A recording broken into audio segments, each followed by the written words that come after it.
আসসালামু আলাইকুম বন্ধুরা, কেমন আছেন? আশা করি সকলেই ভালো আছেন আল্লাহর রহমতে। আমিও আপনাদের দোয়ায় আলহামদুলিল্লাহ ভালো আছি। তো বন্ধুরা, আজকে আমরা একটা ভিডিও আপনাদের জন্য আপলোড করবো একেবারে ভিন্ন রকমের। এখন পর্যন্ত আমাদের চ্যানেলে আমরা আসলে এই ডিপার্টমেন্টের তেমন একটা ভিডিও আপলোড করিনি, তাই স্টার্টিং যে পয়েন্ট মানে প্রাইমারি লেভেল থেকে আমরা চেষ্টা করব আপনাদেরকে পার্ট 1, পার্ট 2, পার্ট 3 এইভাবে আপনাদেরকে এই ডিপার্টমেন্টের ভিডিওগুলো আপলোড করব। তো মূলত যে ডিপার্টমেন্ট সেটা হলো আমাদের পাইপিং ডিপার্টমেন্ট। পাইপিং ডিপার্টমেন্টের জন্য আমরা আপনাদের জন্য বিভিন্ন ভিডিও আপলোড করব। তো ইনশাআল্লাহ আজকে যে ভিডিওটা আমরা আপলোড করব, প্রথমত আমরা অ্যাকচুয়ালি গ্যাস কাটিং কীভাবে করি সেই বিষয়গুলো আজকে তুলে ধরবো। যে অ্যাকচুয়ালি স্ট্যান্ডার্ড যে লেভেলে যে গ্যাস কাটিং করতে হয়, এই গ্যাস কাটিংয়ের জন্য যে অ্যাকচুয়ালি যে প্রসিজারগুলো আছে সেই প্রসিজারগুলো আমরা আজকে তুলে ধরবো এই ভিডিওর মাধ্যমে। তো বন্ধুরা, আশা করবো ইনশাল্লাহ আপনারা আমার ভিডিওটা দেখবেন, ওয়াচিং করবেন এবং চ্যানেলটা সাবস্ক্রাইব করবেন, কমেন্টস করবেন, লাইক করবেন। তো আসুন প্রথমত আমরা দেখি যে অ্যাকচুয়ালি আমরা পাইপিংয়ে বিশেষ করে পাইপ এবং প্লেট কাটিংয়ের জন্য আমরা কী ধরনের ইনস্ট্রুমেন্ট ব্যবহার করি এবং এই যে লাইনগুলো এগুলো কীভাবে ডিস্ট্রিবিউশন করি সেই বিষয়গুলো তুলে ধরবো। তো আসুন, অ্যাকচুয়ালি ওয়ার্ল্ড উইড পৃথিবীর প্রত্যেকটা দেশেই বিশেষ করে যে আমরা যে গ্যাসে কাটিং যেটা আমরা করি, যদিও উন্নত দেশে এখন প্লাজমা কাটিং চলে আসছে, তবুও কিন্তু এই গ্যাস কাটিংয়ের ব্যবহার এখনও কমেনি। এখনও যথেষ্ট বিশেষ করে শিপিং লাইন প্রজেক্টে, বিভিন্ন প্রজেক্টে সব জায়গায় গ্যাস কাটিংয়ের কাজগুলো হচ্ছে। তো এই জন্যেই আমরা আজকে গ্যাস কাটিংটা তুলে ধরলাম। যারা নতুন আছেন তারাও অবশ্যই শিখতে পারবেন, আর যারা পুরনো আছেন আশা করব যে আমাদের এই ভিডিও দেখে আপনারা পুরান যারা আছেন তারাও অনেক কিছু শিখতে পারবেন ইনশাআল্লাহ। তো প্রথমত আমরা যে বিষয়গুলো দেখবো সেটা হলো যে আমরা কোন গ্যাস দিয়ে কাটিং করব। মূলত আমরা এই জিনিসটা প্রথম শিখবো। এক নম্বর হলো যে এই পৃথিবীতে দুইটা গ্যাসেই যেটা আমরা গ্যাস কাটিং করতে পারি, একটা হলো এলপিজি আর একটা হলো অ্যাসিটিলিন। তার পাশাপাশি যেটা কম্বাইন করতে হয় সেটা হলো অক্সিজেন, অ্যাসিটিলিন এবং এলপিজি। তো এই ক্ষেত্রে দেখা যাচ্ছে আমাদের দেশে যারা বিশেষ করে এখন আমাদের এলপিজির পরিমাণ অনেক বেশি, আমাদের কাছে পর্যাপ্ত এলপিজি আর থাকার কারণে আমরা অ্যাসিটিলিনটা আমরা আমদানি করি না। তো সেক্ষেত্রে আমাদের এলপিজি দিয়েই আমরা সুন্দর গ্যাস কাটিং হয় এবং সেফ জোন, অ্যাসিটিলিন থেকে অনেক সেফ জোন এলপিজি। তো বন্ধুরা, কীভাবে ফিটিং করব দেখেন। আমাদের দেশে আসলে অনেক প্রজেক্টের ভিতরে যারা বিশেষ করে এলপিজি রেগুলেটর ব্যবহার করে, ওই রেগুলেটর কিন্তু আমরা এখানে ব্যবহার করি না। কেননা আমাদের যে রেগুলেটরগুলো এগুলো সম্পূর্ণ স্ট্যান্ডার্ড রেগুলেটর। কেননা আমরা এই দেশে যে রেগুলেটরগুলো ব্যবহার করি এগুলো আমরা প্রথমত প্রেশার চেক করতে পারি না, কারণ এখানে অ্যাকচুয়ালি আমাদের সিলিন্ডারে কতটুকু প্রেশার থাকে সেই প্রেশারটা আমরা উপলব্ধি করতে পারি না। তাই আমরা যে রেগুলেটর ব্যবহার করি এর মধ্যে আমরা মোটামুটি আমাদের সিলিন্ডারে যে কতটুকু প্রেশার আছে বা কতটুকু লাগবে সব কিছু মিলিয়ে কিন্তু আমরা এটাকে আইডেন্টিফাই করতে পারি।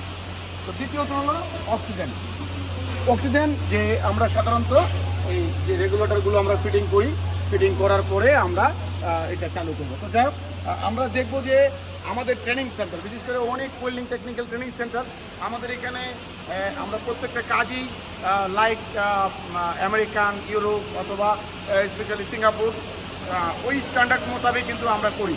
হ্যাঁ, দেখুন আমাদের যে হুস পাইপ যে লাইনগুলো আমরা একেবারে সুন্দরভাবে কি 1 ইঞ্চি পাইপের মাধ্যমে আমরা এগুলো ডিস্ট্রিবিউশন করছি। 1 ইঞ্চি লাইনের মধ্যে ডিস্ট্রিবিউশন করছি কোথায়? ম্যানিফোল্ড। হ্যাঁ,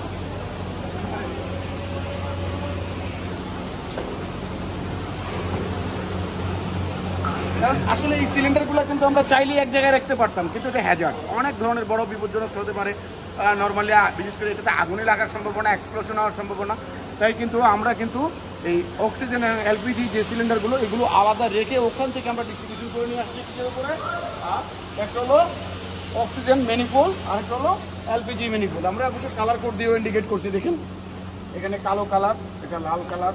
লাল কালার মিনস এটা হলো ডেঞ্জার, কালো কালার বেসিকলি আমরা এখানে যে অক্সিজেন যে কোডগুলো আছে, একটা ব্লু কালার একটা ব্ল্যাক কালার, এটা পৃথিবীর প্রত্যেকটি স্ট্যান্ডার্ডে ব্যবহার করা হয়।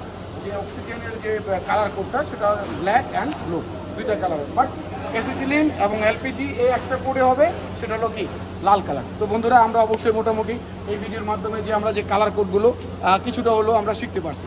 তো আসুন আমরা এখানে আসলে অপারেটিং সিস্টেমগুলো মূলত আমরা প্রত্যেকটা জায়গায় বাল্ব লাগানো আছে, প্রত্যেকটা জায়গায় বাল্ব লাগানো আছে। এবং কি একটা ম্যানিফোল্ড থেকে আমরা চাইলেই 6টা হ্যান্ড কাটার ব্যবহার করতে হবে। হ্যাঁ, 6টা হ্যান্ড কাটার ব্যবহার করতে পারবো। 1 2 3 4 5 6 6টা করে আমরা হ্যান্ড কাটার ব্যবহার করতে পারবো। এখানে তো বাল্ব দেওয়া আছে, এখানেও দেওয়া আছে, ইভিন আমরা যেখানে স্টার্টিং সেখানেও দেওয়া আছে। তো এখন আমরা আসলে এটা আমরা কীভাবে ব্যবহার করবো এইটুকু আমরা জানবো।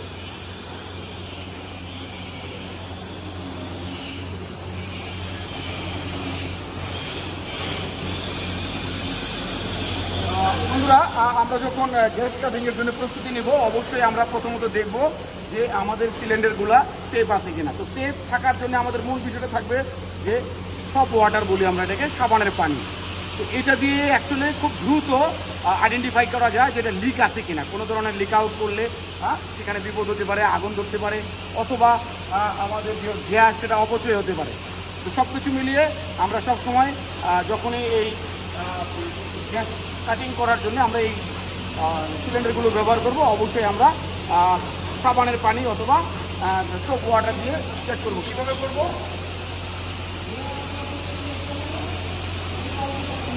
প্রথমত যখন আমরা রেগুলেটর যেটা আছে, রেগুলেটর যদি আমরা এটাকে চালু করার পরে আমরা এটাকে চেক করব যে কোনো লিক আছে কিনা। এভাবে আমরা লিক টেস্ট করে নেব। এমনকি এটাও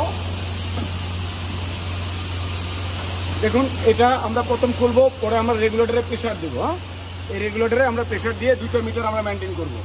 যেমন অ্যাসিটিলিনে যেমন আমরা এখানে কি মোটামুটি আমরা 50 বা 100-এর মধ্যেই প্রেশার রাখি।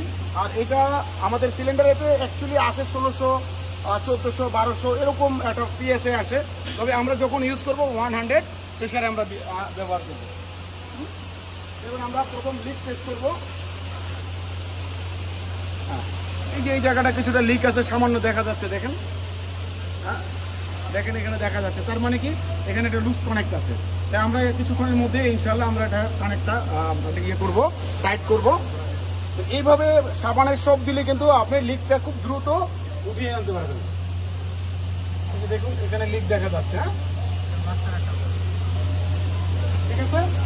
তো আসুন বন্ধুরা, এরপরে আমরা এখান থেকে ডিস্ট্রিবিউশন করার পরে যে আমরা হ্যান্ড কাটার ব্যবহার করব।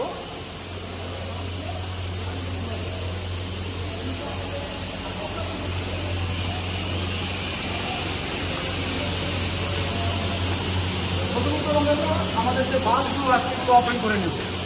প্রত্যেকটা বাল্ব আমরা ওপেন করে নেব। এটা অ্যাসিটিলিনের, এটা অক্সিজেনের।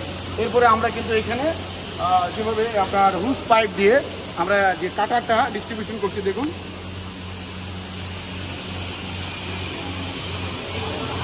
এটা হলো আমাদের মূল হ্যান্ড কাটার। এটাকে বলি কি গ্যাস কাটার বা হ্যান্ড গ্যাস কাটার বলা হয় এটাকে। হ্যাঁ, তো দেখুন আমরা এখানে যে হুস পাইপ ব্যবহার করার পরে আমাদের যে মূলত যে সেফটির যে বিষয়টা, আমরা এখানে দুটি ফ্ল্যাশব্যাক অ্যারেস্টর ব্যবহার করছি। আসলে এই ফ্ল্যাশব্যাক অ্যারেস্টরটা হলো যে লাইক নন রিটার্ন বাল্বের মতো, এটা শুধু যাবে, আসবে না। এই কারণে কখনো যদি ব্যাকফায়ার করে বা কোনো ধরনের বা আগুন ধরার সম্ভাবনা থাকে, তাহলে কিন্তু এইটাই আত্মরক্ষা করবে। এই জন্যে কখনো এইটা পাস করে আমাদের সিলিন্ডারে আগুন লাগবে না কখনো।